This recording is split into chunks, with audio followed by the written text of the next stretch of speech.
The first conversation is going to be had with people who have their skin in the game. And by that, I mean people who are not just talking, but they're actually walking the talk. And that's the essence of Brand Up Connect. We want people who are active participants of change. We want people who are doing works that are inspiring to also share their insights. And it's very intimate for a reason.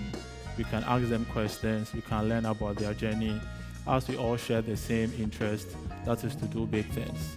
So to join me upstage here, I have three speakers, a lady and two gentlemen, who I wouldn't introduce them. I mean, they know themselves better than I do. So I would just invite them upstage here. They would tell us what they do, then we can quickly get into the conversation. So the first person I have here is Maxwell. I mean, let's give it up as Maxwell walks upstage. Hello, everyone. All right, the next person I have Nabila. Nabila, kindly join us up here. All right.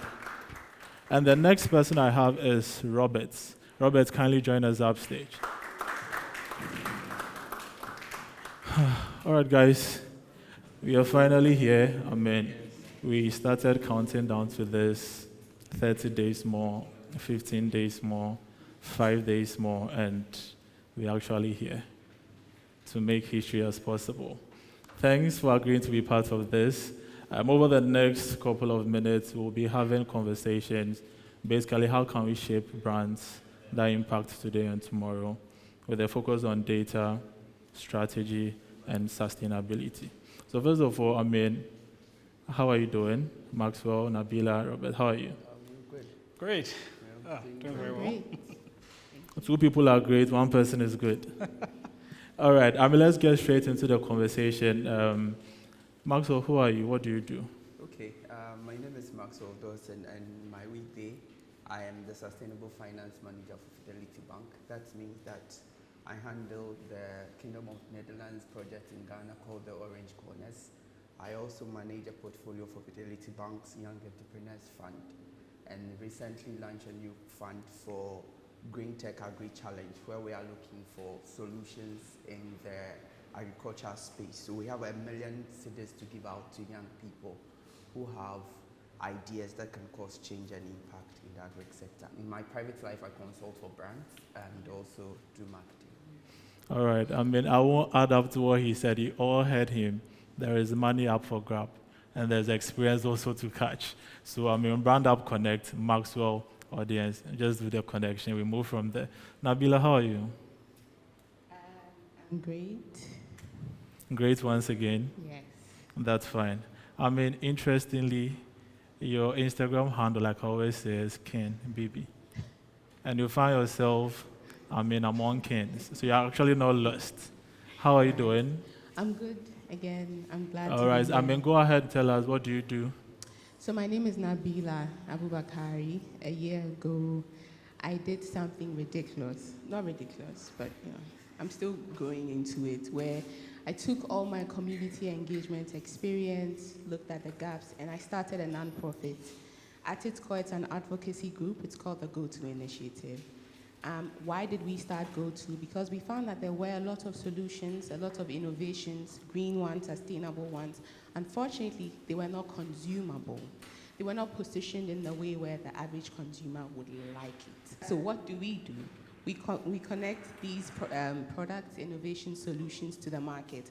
We're talking consumers, organizations, corporate Ghana, just to make them more consumable, subsequently make them more fundable. And we do that through community engagement, workshops. I know we say we do advocacy, but we don't talk much. We do workshops head-on, community engagement head-on, and through our flagship event called the Go-To Fair, which we held at the AMA forecourt last year, and we're looking to hold again this year. So yeah, that's what I do. Thank you. Interesting. I mean, you connect basically. That's nice. Robert, Yeah, come now. what do you do? Superb. Kindly go ahead and introduce yourself to Great. us. So my name is Robert. Let me start off by saying I'm another dear. Robert. Bragging rights. I am a web developer. I'm an operations expert, logistics, and also I am a consultant for business operations. I really enjoy coming up with solutions, listening to problems and challenges, and then seeing how best to solve them. So I enjoy networking with people, just discussing ideas, looking at what's happening in the global environment, how we can sort of replicate this in a local environment, and just basically connecting the two together using data. I'm an accomplished data analyst, so it's something that I really pay attention to a lot, and I'm hoping that we can all learn from this engagement today. That's nice. Let's give it up once again. For the panelists here. I'll start with you, Maxwell. Talking about strategy, right? In building brands, in shaping brands that impact today and tomorrow. There's always a long-term vision. There's always a bigger picture that we aspire to do, right? And on paper, everything seems right on paper. So it gets to the ground. So the first question is, how do you align your long-term plan in your day-to-day executions? Okay. So what's important is for us to understand that when we say strategy, the word may look fancy, it may be overused, it may just be putting of words together, but it just means what is your game plan to achieving that vision. If you want to move from here to Circle in the next 2 hours, by what means are you going to get there? Are you going to drive? Are you going to use a bicycle? Are you going to walk on foot? So that's really what strategy is. Forget the big word, but that's really your plan to get you to where you want to be. Now, for us to be able to fit our daily actions to fit our vision, the vision of getting to Circle, and the strategy of either going by foot, what we need to do is that first we have to establish what we call clarity. Where you want to go, how you want to get there, and the things you will do each day. Is there clarity? In most businesses, strategy sits with top people. People in the middle, people who actually do the stuff, do not even know what the business wants to do. Or they know it as a set of words jammed together, but cannot synthesize it and make meaning out of it. So for us to be able to live the strategy, we need clarity first. The second thing we need is that clarity is actually conveyed by actions. It's conveyed by daily habits, behavior. And if we're a business, if we're a startup, I do deal with startup a lot. What I tell people is that your behavior that you want is not the behavior you say. It is the behavior you reward and recognize. So if you want to recognize hard work, if you say that you recognize hard work, if you say that you want people who tell the truth, but yet when people tell you the truth, you get offended, then that's not the behavior you are rewarding. That's not the behavior that will grow in that business. So first, there needs to be clarity. We need to define action and leave action, and we need to have what we call alignment. Alignment is that you are inspecting what you expect. If you are expecting anything to happen, alignment is that I build a mechanism. It can be daily, it can be weekly, it can be monthly, to say that I'm checking in with Kwabena to see that this thing that he has to do to push us forward 1 inch, is he doing it? And there's basically a very simple model for getting alignment. It's called the ABC, ABCD. So first you ask yourself on a daily basis, what have I achieved? That is your A. Then second, you ask yourself, B, how does it benefit us? How does it push us closer to our vision? How does it fit into our strategy? That is your B. Your C is that what is your challenge? What did I learn by doing this? If I have to do it again, how will I do it without not going through the same struggle? And the final thing you ask yourself, what must I do next? So either every day, every week, go through your ABCD engagement. It can be an engagement with somebody or an engagement with yourself with a notebook. And if you do these simple things, you see that your daily actions are aligned, you have clarity, and you'll be moving closer to your vision because you believe in your strategy. Strategy is not a document we keep, it is the actions we take, right? Strategy is not an action. It's not a document we keep, it's an action we take. Many of us here work within startups, many work in big organizations, and sometimes we feel the strategy is not for us to be executed. There are people up there who should do the work. The question of data also comes in handy Yeah. because data is an asset, Yes. and our ability to mine data could actually even propel our strategy. So that takes me to Robert. How then do we just leverage data to inform our strategy or to propel us to the level of growth that we'd want to be on? So, I'm allowed to ask a question to the crowd. Feel free, I How mean, many they're of us yours. are in 9 to 5s? In 9 to 5s, you know, Yeah. day jobs. We're in 9 to And how many of us are entrepreneurs or starting any business or planning of starting any business? Great. So, one key thing that you will always need is data or information. And every time you're starting a business, it's how you use that data. So, one of the most important things I always say is that if you're not tracking it, you can never measure it. Right? And I'll say that again. If you're not measuring, it won't be tracked. And if you're not tracking, you can't measure. So, how do you even understand what this thing is in order to make a strategic decision? When we say strategic, like Maxwell says, it has to fit into the plan. So you first need to have a goal that you want to achieve. And if your goal is to say, I want to sell 5,000 units by the end of the second quarter, the second year or so, how are you going to start? You need to start tracking the things that would relate to the revenue. So for example, how many people are in the space where you want to sell? The first thing you always do with data is to collect information. So you go to a marketplace and you decide, I want to sell here. You need to run a survey, and that's where you start with the data collection process. A questionnaire, a discussion, an interview. You need to understand who is even willing to buy the product. Who wants the product? Is it actually going to fly in this market? And then you do the most important thing, which is to record that data. So whether it's 0, whether it's 1, 2, you need to put that information down. And you need to repeat that process over a period of time. So you'll be able to measure in the first week how many people wanted a product, in the second week how many people wanted a product, and see if the need is growing or is declining. After you've collected the product or the information, you're now going to analyze it and decide, is this product viable in this specific area, or do I need to expand the area?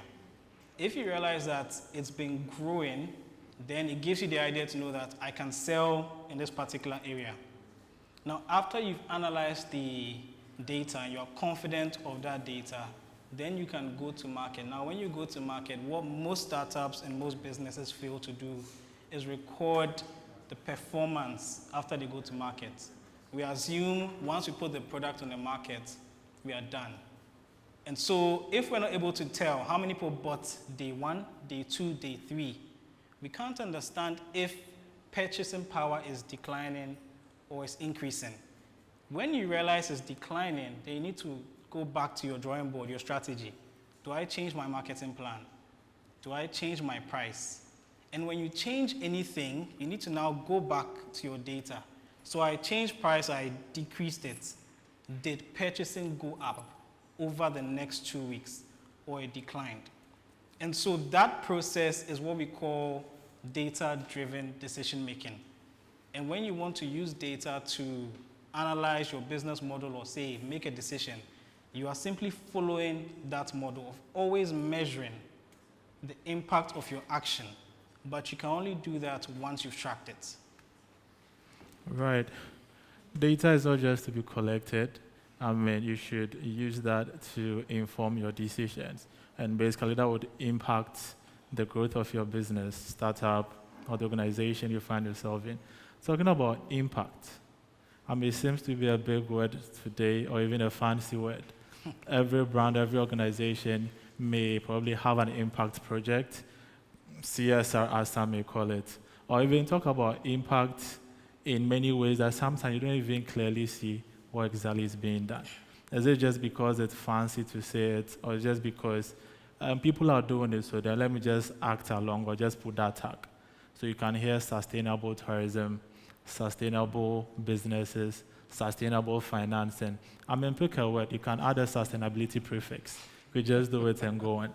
Nabila, what's the big fuss about sustainability? For brands, I think I would not appeal to anybody's morality right now and say, oh, because it's a good thing to do, because we need to save the planet.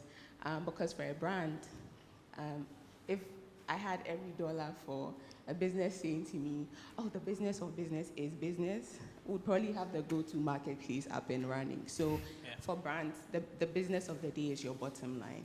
So I'd leave the moral judgment out of it, and I'd speak to it for brands. So you exist in an ecosystem. You exist in an ecosystem with stakeholders, consumers, investors, funders, you name it. Beyond you, these people care about certain things, right? And right now, what are consumers caring about? The climate, the planet. There's a climate crisis. We're anticipating that by 2050, we'll be losing certain resources. And the big chunk of the problem is coming from businesses, organizations, basically processes. So your consumer cares, your investor cares. In the future, is this brand going to be able to serve the market? Is this brand going to be viable for the consumer? Because the consumer cares, really. So if the investor feels like in the near future, the eco-conscious consumer would not want your brand because you are not making any changes to make your brand sustainable or consumable for the consumer, they're not going to want to invest in you.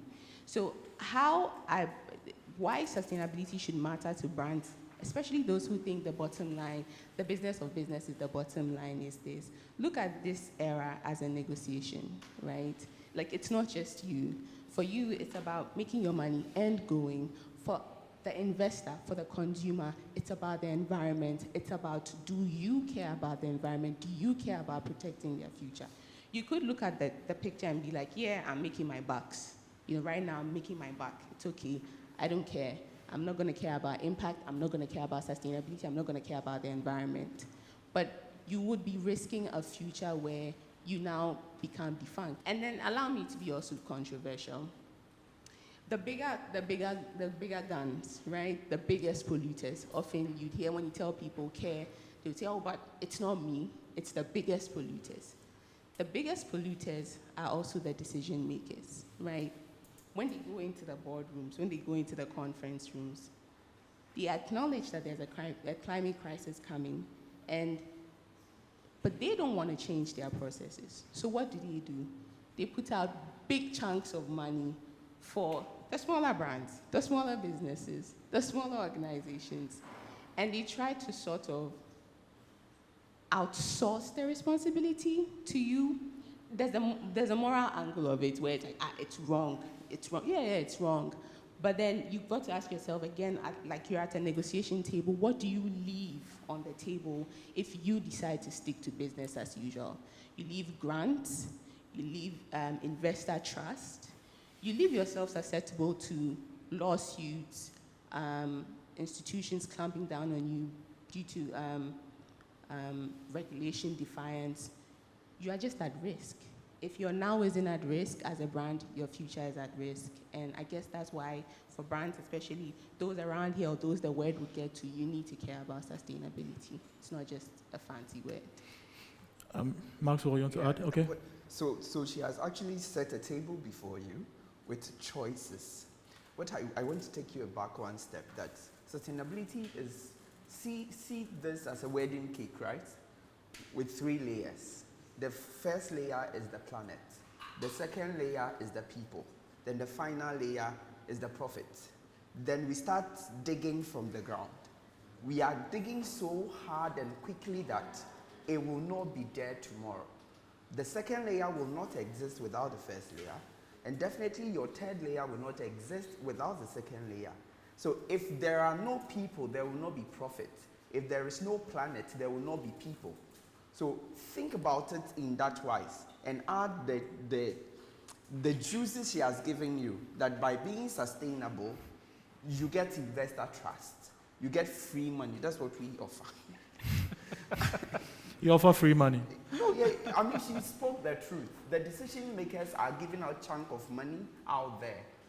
MasterCard is out there giving out billions of dollars to support green businesses. The only reason why they are doing that is that by telling us a story of making impact and driving green businesses in Africa, they get credit and they get money. So that is what it is. You can decide that no, you don't care about this, you won't play and you won't take your bite. Interesting. Going back to data, because you'll be able to know your next steps if you're actually tracking, if you are measuring it. Robert, why is it the case that most of the time startups run on, a popular phrase, Inshallah and vibes, right? Where from the onset, probably you need to get a product out there. So it's not now that you're coming to do your Excel sheet, do your tables here, something just for their ground. What are some of the challenges, or how do you think startups or early stage founders, or even if you are working in an organization where you don't get to probably inform decision as much, you are just probably on the execution stage of it. How do we navigate through this? Inshallah and vibes, eh? Yeah. Right, so I'll start off and say that every single thing we do is a micro decision. When we walk into a store, we don't know it, but we are going through a process. There are 7 different products of milk, and you don't know any of them, but you manage to pick one. The reason you picked one, there's a particular science behind it. You went through a complex process, right? But it's based on your upbringing, your environment, your network. Everything has to come together. So when you're in a business, sometimes the environment you're in, the industry, sort of dictates how you should make a decision. You go into a business and hear people say, we don't do this like that, or this is not how it's supposed to be done. And you have the conventional people who deviate from what is the norm. People like Elon Musk and co are sort of the deviators. They are the ones who look at what is the norm and then go the opposite way. Yeah. And you might say it was Inshallah and vibes, they succeeded. But those people also went through a certain decision-making process. Maybe it was a bit more extreme. It's easier to do a business and go the easy way and do just what works for you and get your money and go home. But to get to the next step, you need to actually crawl on the ground. I don't mean literally, but you have to really take that extra decision step. And so in any business, one of the key things is mainly just have that vision, right? That vision. And especially in a new industry where you don't really know what's going on, but you want to be sustainable. And they've given you all the various SDG and you are confused. And they say, do women empowerment, save water, save the dolphins. To you, you don't even know what you're doing with them, right? But you still want to be a part of it. But you need to look in your area and your community, even in your workspace. Recycling, waste. So Accra, for example, produces 2,000 metric tons per day, and that's a lot of waste, right? In our office spaces, even when we leave this room, we would have produced a lot of waste from the soles of our feet, the sweat, everything, right? So you may not understand, but research becomes important. That the industry is new. Sustainability is as much a buzzword as data is, right? So everyone is throwing it around. It's like quantum in Marvel movies and co. Everyone just started quantum physics, quantum car, quantum this, quantum that. But the only way to get around it is research. There's a lot of research being done on sustainability and a lot of reports being done or created as well. So I'm with Wahoo, and I'm sure you've seen our bikes around. When you see the bike, just shout Wahoo. Right? Has anyone seen the Wahoo bikes around? Okay, so I head up the fleet and partnerships, and one of the key things for us is to produce emission-free vehicles for gig economy workers, right? So every time a car does 80 kilometers or 1 kilometer, they're actually just releasing all these toxic fumes. We sit behind cars and sometimes we get upset at truck because we see this black smoke coming out and it's poisonous, right? And it reduces your life expectancy. And you start worrying because you want to live long. Everybody wants to live long and make money. True? Or we all want to go early? Ah, cool. So whenever somebody rides an e-bike, they are not releasing those toxins, right? Because now it's electricity based. And so you have offset or cut down the carbon that you would have created if you were driving an ICE vehicle, right? And so anybody in any industry, it's actually very easy to get into any of them. But the key thing is you need to research. What is the industry saying? What are the experts doing? What are the people who have been in it for a while? What have they learned? They've actually put a lot of stuff online, on Google, on ChatGPT, and I love ChatGPT. How many of you here use ChatGPT? And we all use it. I think you should have rather asked how many of us here don't use ChatGPT. Ah, that's true. Because right now it's like our best friend. He has everything. And so you shouldn't be discouraged about any sustainability development goal, but rather you should be excited because now there's opportunity. Like they said, there's free money being dropped. It's just dropped. Look, take and go and develop your environment. Go and improve someone's lives, but also you have to improve your life as well. But if you don't research, you miss out on it. And if you're not measuring your data, you miss out on it. And for each goal, or for each metric, there's a particular data you're supposed to track. So for carbon emissions, we track kilometers driven, right? For waste, we track metric tons. So rather than dumping your pure water wrappers and co, if I carry 1,000 metric tons away, then it's said that I have offset that metric ton because it's not there anymore. If I look at the gender mix or the gender balance in the workplace, and you see about 80% being male and 20% female, it's not a fair balance, right? I like that. It's not a fair balance at all. So you should make an intentional effort to close that gap, right? So when you bring in more capable females into the mix, you are contributing to those SDGs, right? And you're also empowering people because it's not right to have an imbalance. Whenever there's an imbalance in the ecosystem, nothing works. And so we need to be careful, but you only learn from that from research. And so something like that is one of the metrics, the gender balance in the workplace as well. And so once you read, you know more about these things, then you apply, and be ready to make a few mistakes. Don't be afraid of it. You make some errors, but you always have people to guide you, and that's one thing I always believe. Some way, somehow, the moment you decide to do something and you really commit to it, the universe seems to bring you helping hands.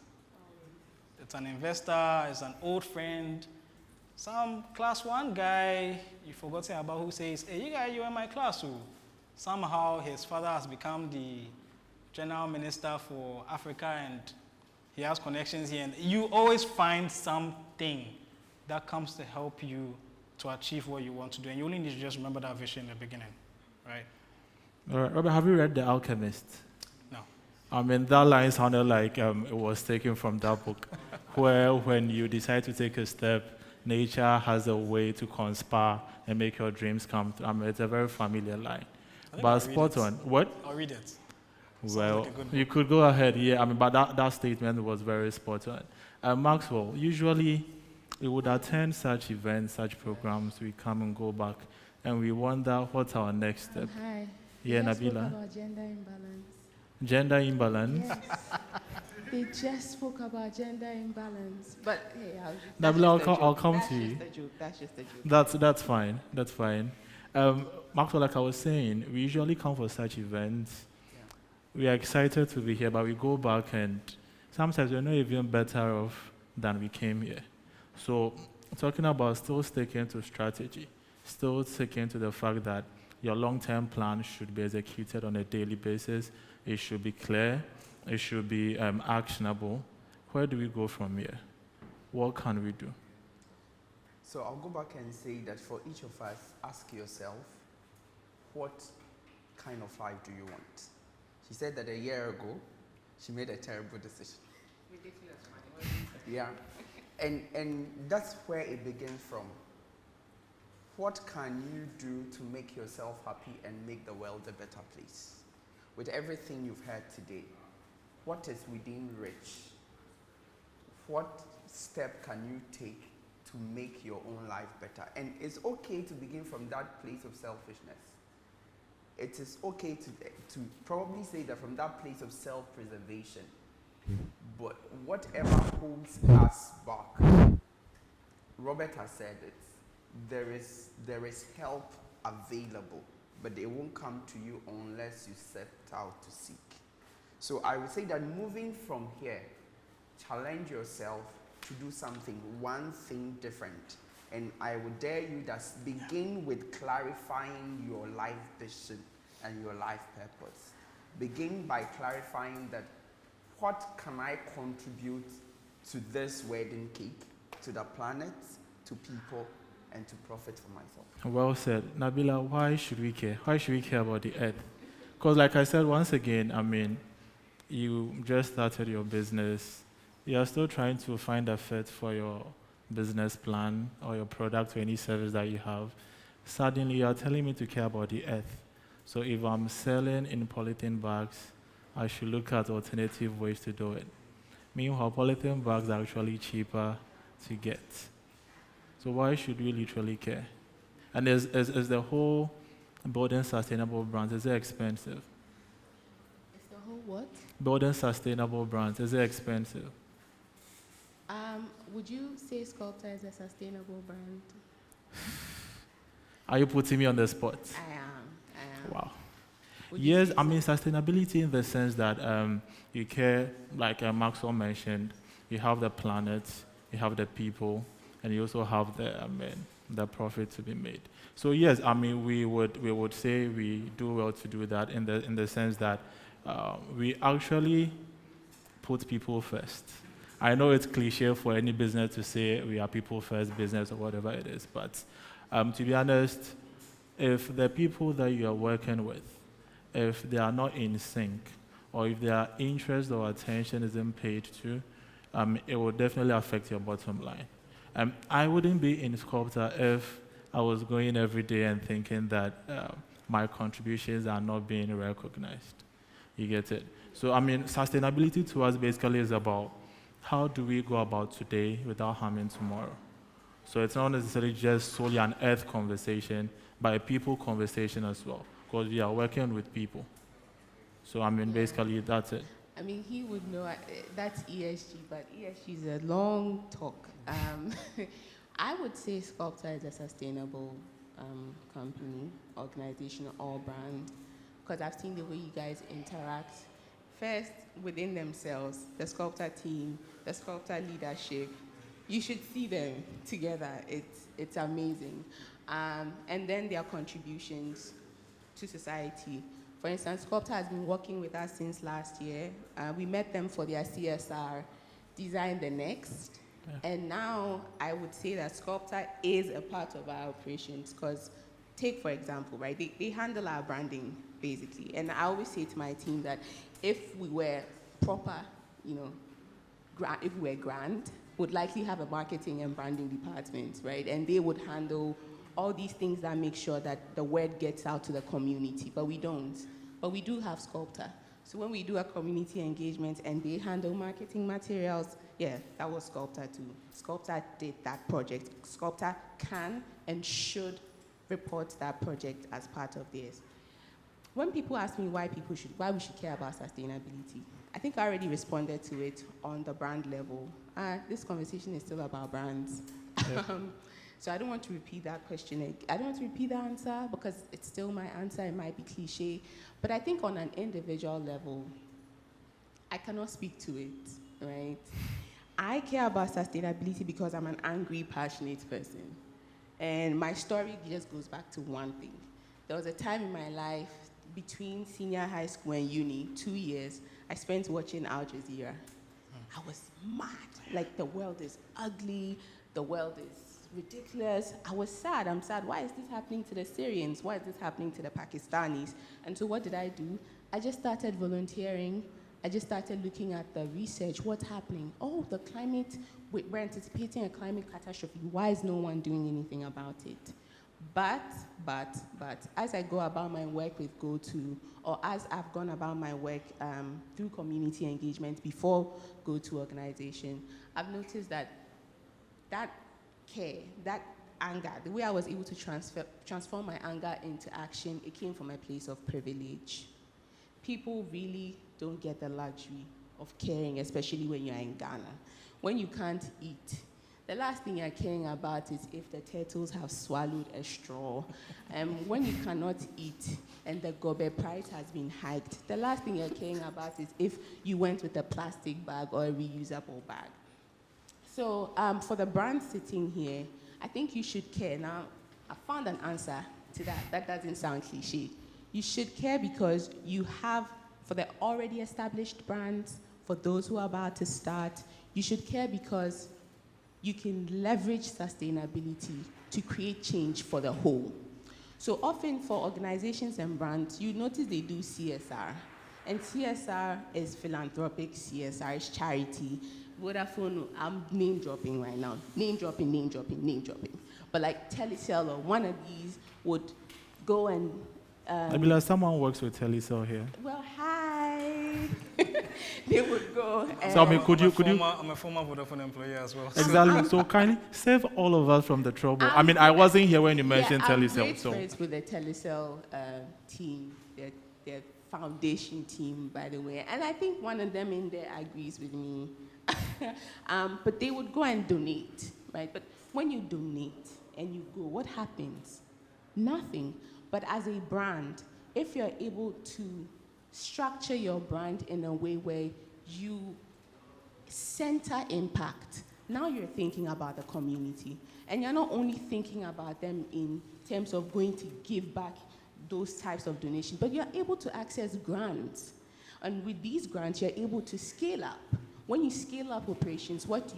You absorb more people and you give them a chance at earning a lively dignity, having a livelihood. And then you meet people like us, or you meet people like Orange Corners, or people like Impact Hub, who would work with you to make sure that your brand is consumable.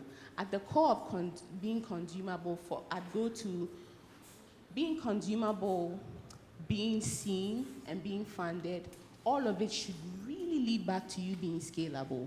You know, not every brand will become a Tesla, not every brand would become a Mercedes, not every brand will become a PwC, but you can grow in a way where you can impact your community by just giving them a livelihood. And so I think especially as Africans, allow me to be passionate. It irks me when I hear the younger brands say, oh, the business of business is business. And, out of it. Like, oh, the West cannot come and tell me what to do. Yeah, there's that. But then there's also the free money. Look at the table. There's a negotiation going on. Think about it. Think about your community. Think about those people in the village. I'm from the north, the Upper West region. There's poverty there. Why? There's abject poverty in Wa. Think about those people, and most of them are my clan members. Think about them. If it's not about these strangers sitting here, think about, that lineage of yours. Build an impact brand. Take advantage of what is on the table and give back to society. It's really not that tough. And it comes back to you. Like Robert said, let me leave with this. The whole point of sustainability is sustainability. It's not just about planet, and it's not just about people. It is also about profit. I won't put you on the spot, but I'd like to think that for Sculptor, there is some ROI, or there has been some ROI to you guys being impact-driven. You may not want to tell them, but if there hasn't been, I anticipate it coming. You lose nothing, When you go back to your house, you can have the moral journey. I have the moral conversations all the time, These people are the biggest polluters, da-da-da-da. There's that, and there's the pie that you're leaving on the table. So that's why you should care about sustainability.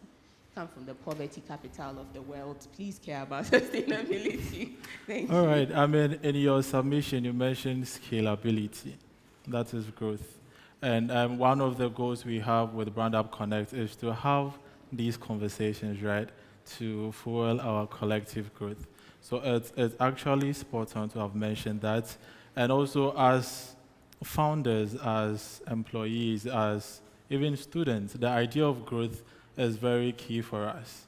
So it's not even out of place to consider which other ways or which other aspects can I add to my operations, right, to make me grow, and by growth, financial growth as well, because no matter how much we may want to be soft or hide, the business of business is still business. I mean, I'll still say that. So, like the conversations we've had, like all the submissions that have come in, let's look at ways to, first of all, make data-informed decisions. The Asian Lion vibes are awesome. It's a lot. Sometimes a lot of the harm we get into could have been saved if we just paid attention to the minutiae of things. Make data-informed decisions. Also, let's be very strategic. If you want to move from here to a point B, a C, or if you want a hockey stick growth, a hockey stick growth like this. If you want to get that, you should be very strategic about it. And in doing that, we care about people, we care about Earth, we also care about the profit aspect of it. At this point, I would open up the floor, to take about 5 questions, maximum that if I'm allowed to. The questions can be pushed to any of us here, and let's make it as short as possible. So my name is Adum. Context, let's see, I'm a software developer. And yeah, I was invited here by my brother and Nabila as well as, yeah. So the question I have, because we're talking about brands, one thing I've realized is that brand is so subjective. Everyone has a different definition of brand.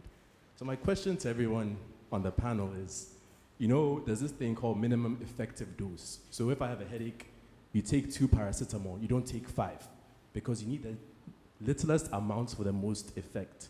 So for the people on the panel, my question to you, for everyone here, what is brand, and what is the minimum effective dose for good branding? So at some point in my life, I had to rebrand a business, and we had gone through all the work, and we showed up in a boardroom, having done tons of work. We present the name that we want, and then what I remember, our board chair gets up and say that, what is the meaning of this name? It doesn't have anything to it. Then I got up and politely said that, what's the meaning of Wahoo? What's the meaning of Yahoo? What's the meaning of Meta? Go to. Brands have no meaning. Brands are what we make out of the passions in our hearts. So the minimum requirement for building a brand is to find a problem, get a passion to deliver on it. What we talk about, and as design, as brand builders, we talk about all the brand elements are elements.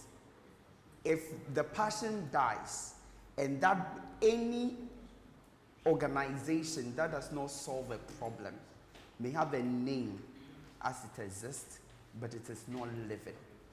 If we want to build brands, we must build living organizations. Organizations that solve problems and connect with everyday people. I hope I've been useful. All right. Any other question? Let me just jump Yeah, on that. yeah. Go on. So in Dubai, Mercedes-Benz is used for taxi, right? But when you come to Ghana, Nigeria, and Co, if you use a GLE or Dogu, right? So, like you said, it is the perceived impression of a product. You would have created a product to do one thing. We all know, okay, no, what's the most popular toothpaste in Ghana? Absolutely. Okay. If you buy Colgate, if you buy Sunrise, in fact, everything is Pepsodent, right? It's become the main brand for toothpaste. And that's because of an intentional behavior, intentional ability to sort of place Pepsodent everywhere through advertisement, through school students, pricing, everything. So it's an intentional and sustained behavior of the company on one end to publicize their products, but on the people's side, it is the perceived acceptance or what they have accepted of the product to be.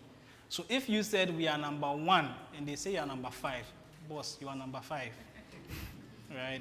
And so what's your next, you asked a 2-statement question. There was a follow-up. You answered it. So the minimum effective dose. Yes, so that consistency, Yeah. right? You need to be consistent. If you're changing pricing every time that you come and say, oh, we are an affordable brand, people will go like, they're always changing pricing. There's this sugar, I think there's with the lion on it. They've never done, in fact, I've never seen an advert, but they are still there. And the price is at the bottom. Right now, if they say they are an affordable brand, they come out and say we are affordable, would we agree they are? Would we agree? Exactly, because they haven't really changed pricing, but we can't afford it. And so that is how branding works. All right. Hello. Okay. Hello. So I'm Elin Amquist, a product designer, right? So my question is more from a data angle. So that's probably to you more. So it's because I hear a lot of data, but at the same time too, there's a concern for privacy. So I just want to know how, like that's like a big challenge sometimes. So how do you like move around that? Okay. So in data, yes, there's something called privacy. In the data pipeline, we have what we call data integrity. It means that the data must be true, it must be real, and it must be for the purpose of which it was collected for. I mean, if I come to you and I pick your data and I tell you I am doing a census, and I go and sell it to someone, A Momo agent. right? And it's not about the census, then I am actually violating your right to privacy.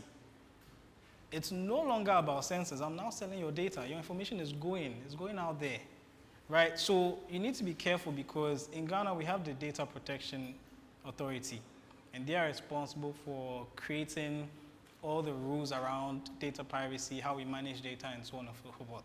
You're either a data controller or you're a data processor, right? And so if you are making a survey, like I mentioned at the beginning, when you want to sell a product and you're doing a survey, you need to be specific on the reason. One, inform the people why you're collecting the data. And every software that we build or we see disclaimer or terms and conditions that we never read. Let's not pretend, nobody here reads it. They give like pages and pages and pages. But all those data privacy clauses are in there. And we don't know if we are selling our left leg to Apple or Samsung, but whenever we see, we click, I agree. Yeah, agree to what, right? But it's all there. It's all there. So you're even designing a product. The name, copyright. We had an issue with a song just recently, nice song, and there was a whole wahala over it. That whole copyright info sits under data privacy and protection. Because even that information, that intellectual property needs to be protected. If you come up with something, you need to register it. Ownership becomes important. You need to prove you are the owner of the data. So if I create a report and it is my own work, I have created it through my own work, and you hired me to create that work, you gave me a laptop to create that work, technically you are the owner of that data, I become the second owner. I was only able to get that data because you made it possible. If you instructed me to create something and I created it, I can't go and say it's mine because I've created it. It's yours. You have instructed me to do it. But this is why we sign things like NDA and co.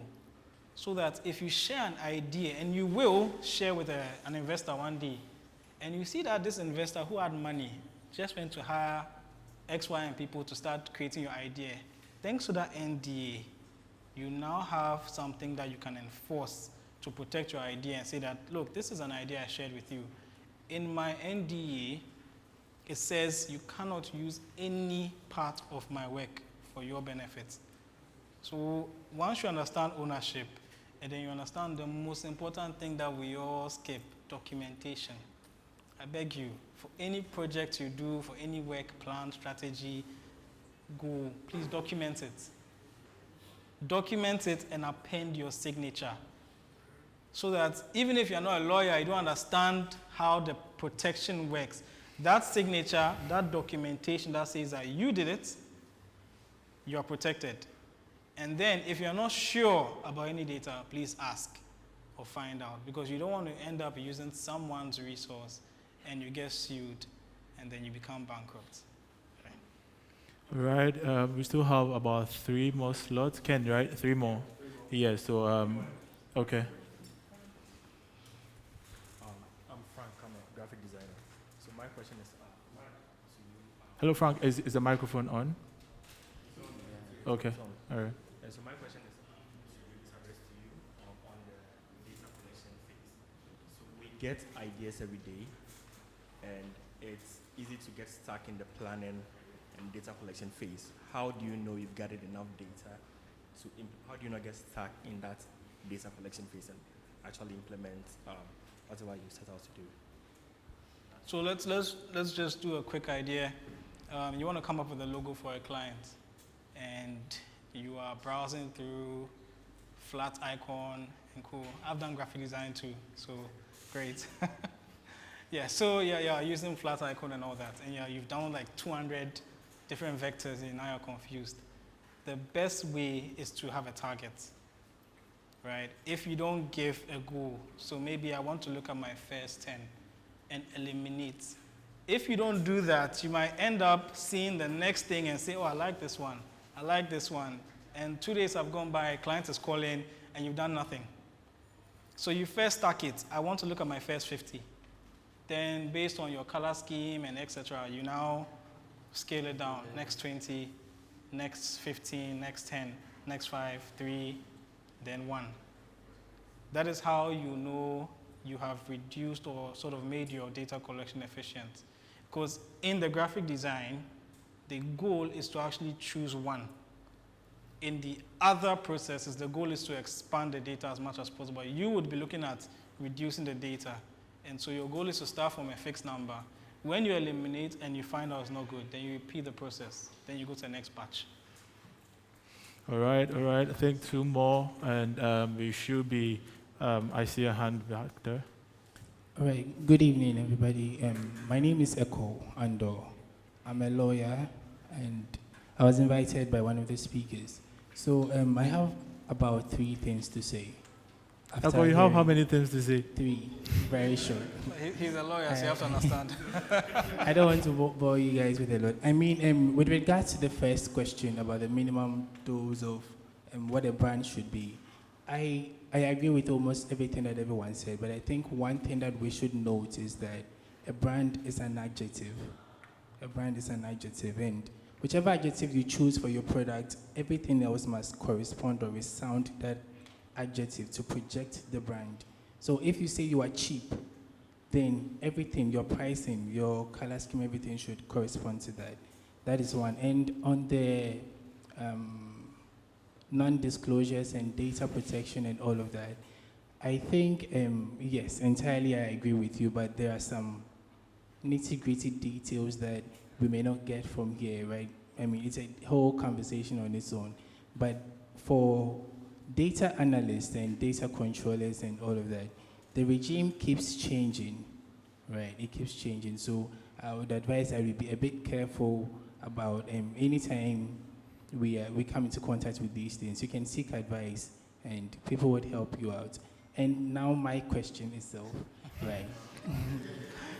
So please, I would like to be educated on this thing, right? So for brands, for marketers, where do you draw the line between what a mere puff is and what a warranty or a term is? Because sometimes you would want to buy, let's say, a car because of its design. Eko, I'm sorry to interject, but I think the panelists didn't get the first part of the question. Yes. Where do you draw the line between where a mere puff, like those adjectives that we use to describe our products, right? where do you draw the line between that and what you're actually guaranteeing that your product can do for the buyer or your customer? Okay. Because sometimes, whereas in the mind of the marketer, this is a mere puff. You're just saying this so that you buy. We don't really mean that the product will do that for you. In the mind of the customer or the buyer, they think, yes, when I get this, this solves this exact problem for me. And in situations where the customer is dissatisfied with what they get from the product, then it becomes a conflict. So I would just like to get your thoughts on these things. Okay. Okay. So what I would say is that in comms, right, communicating a product, communicating a service, if you actually stand up and say that when you take a dose, you would get drunk, and he's a lawyer, he knows the case of carbolic snowball, that if you give an assurance in a marketing communication, people can take you on that. So it is a responsibility on our part. And of late, you see that most advert ends with the regulator's approval. It is to actually solve that problem. So this advert is vetted and approved by the FDA, just to tell you that the regulator has okayed the communication, because in our part of the world, and I have a book in mind, Marketing in the Jungle, everybody does everything. But in the midst of people getting away with their kokuedru, if you build a brand and you want your brand to stand out, the brand must be trusted. Being trusted means that what you communicate is what you are. If you are lying, for literally, it may get you purchases today, but they will not sustain the brand going into the long term. So, lawyer, what I would say is that if it is not, don't say it. If you are now thinking about it, don't communicate. If you have not validated, don't put it out there. Thank you. Let me add on to that. Okay. A very quick Yeah, response. so, and I'll make it practical. With our Wahoo bikes, we tell people each battery can do 40 kilometers, so 2 will do 80 kilometers. And that was because when we were producing the battery, we did a lot of testing, where we ran the battery on full charge, and we saw how or when it would burn out. Then when people started riding, the reality actually hit. We saw that 40 kilometers was, slightly lower. Some were even dying at 20, but it was because of the individual riding behavior of each driver, right? But then again, we went back to the drawing board, we tested, we iterized, and came up with a stronger battery. So it then became that the goal was to get it to 40 kilometers. And if we are saying that this is the warranty, then we had to stick to that. Like you said, if you say your brand is cheap, then you must make sure that it's cheap. So once we found out that the batteries were doing less than 40 kilometers on full throttle, we had to go back, rework with our suppliers, and complain to them heavily and say, look, you know what, this is not doing 40 kilometers. You need to get us at least 39 on average, so that when we do a survey and we say, are you satisfied with the product, people will say, yes, they are satisfied. Because at that point, people were saying, no, they weren't satisfied. And today we are at the point where when we ask 8 people will say they are satisfied, they can do more than 40 on the battery because they can add the paddle assist and then with the extra battery as well. So it's a good question, thanks. Okay. Kenneth, do you still have? We're about to balance it. Okay. Hi, I apologize if I missed this, but I wanted to know, how do you see the integration of artificial intelligence impacting the future of brand strategy and execution? Apologies if you've already touched base on this. It's okay. Okay. So how do we see artificial intelligence impacting brands? Yes. Okay, so there is nothing as intelligent as the human being. There can never be anything as intelligent as the human being. So what we call artificial intelligence is just the accumulation of study of human behavior programmed into data. What artificial intelligence revealed to us is a collective behavior. So artificial intelligence brings us to the place of data, where it is able to provide us in real time, almost real time, what it would have taken us years to gather. The brands that our fathers, our mothers built yesterday, and they did it by their thought. Today we have an opportunity to have a baseline in doing the things we do. Artificial intelligence can help us quicker, it can move quicker, it can help us move faster, but we must do that with caution because human beings are very complex. What they like today may change tomorrow. What they applaud today, they may condemn in a minute. Thank you. I think talking about artificial intelligence, I was going to Nabila where earlier this year there was Tech Sustain, which was basically you trying to situate technology within the conversations of sustainability or impact as probably a leverage to grow brands, right? So I think you could also have an approach concerning the artificial intelligence. How can that impact brands, basically? So Tech Sustain wasn't to grow brands. Tech Sustain was for the sustainability tech innovations. So Okay. that's what it was about. It That's- wasn't to grow brands. But I will speak to this as somebody who is growing a brand in very layman terms. I do not, if the question is how do we see it impacting brand building and Right. How do we see it impacting like brand strategy, and maybe if you have any ideas of how to like leverage AI for, everything from campaign optimization to anything? Campaign optimization, yes, but I think in my experience, the thing I've found with AI is you have to think for it. And the thing I've heard people say about AI is they want AI to work for them, basically. But you have to work for the AI. I'd use this example for a green real estate organization that I sort of worked for a bit. The founder, AI enthusiast, right, attempted to build everything with AI, basically. He was just chatting with AI, yada, yada, yada. When we came in, we had tons of pamphlets about the business. Obviously, he had his passion, and him and AI had done this. Now the team comes together, we pick up the books. Useless.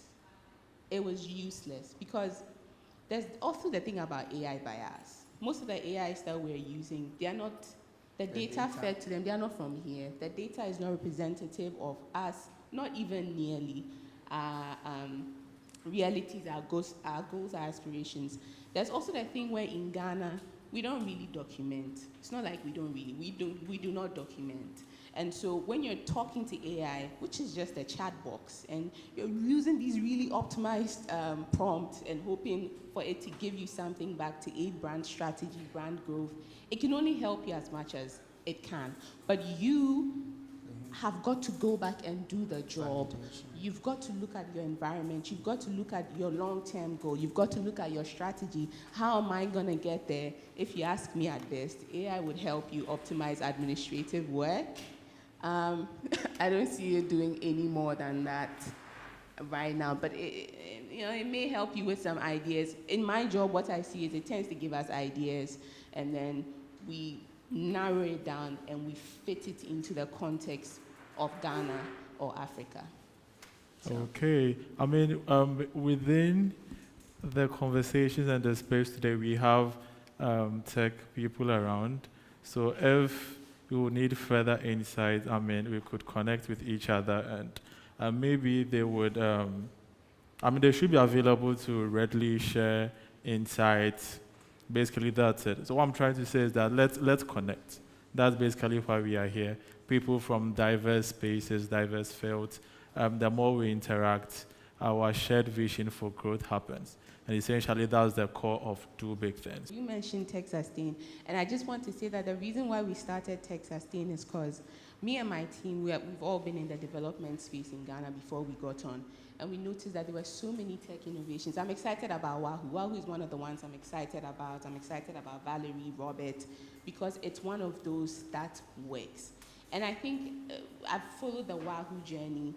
It started in, I don't know if it started in Impact Hub, but it's been north, right? It's been on and on and on, and then finally I saw the bikes on the roads. But one thing that I've noticed about these green tech solutions in Ghana is they don't work. And Maxwell will talk about MasterCard, and me, I'm going to name drop.